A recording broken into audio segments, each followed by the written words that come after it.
Now, my opponent is going to defend the headquarters position.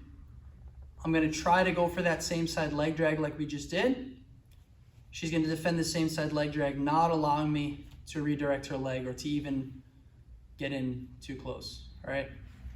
What I'm going to do is apply some pressure on her De La Riva leg with my shin, okay? And I'm going to apply pressure to her opposite leg with my forearm, all right? Lift her hips, looking to stack her, all right? And from there, there's some different options we can work.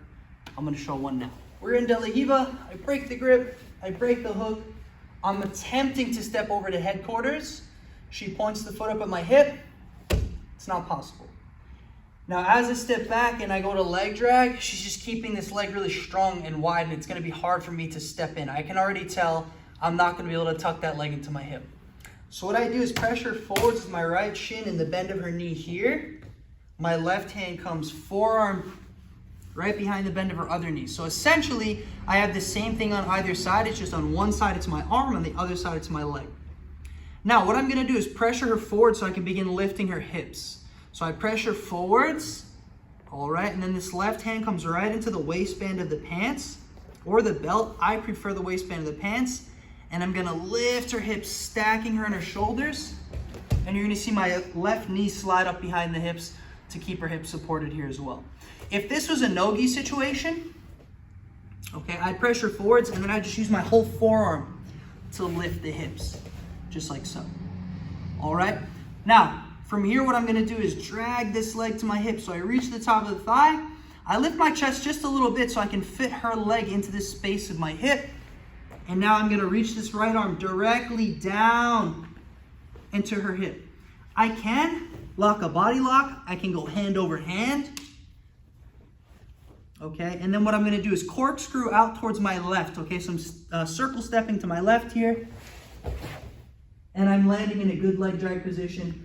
If anything, it's going to be tighter than the leg drags we did before because my arms are connected around her hips, okay, either with the body lock or hand over hand. Same as before though, I squeeze my arms, I keep my head and my shoulder down, all right, and I stay on my toes. Again, De La Riva, break the grip, break the hooks. I'm attempting headquarters, she's not allowing it. I step back, I go to redirect the leg, she's keeping the leg strong, okay?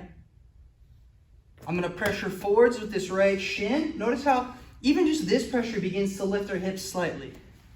All right? But what's going to help me with that is bringing this other arm over, okay, and applying that same type of frame to the bend of her other knee. All right? Somebody who's really flexible probably will just allow this to happen, okay, as they feel comfortable.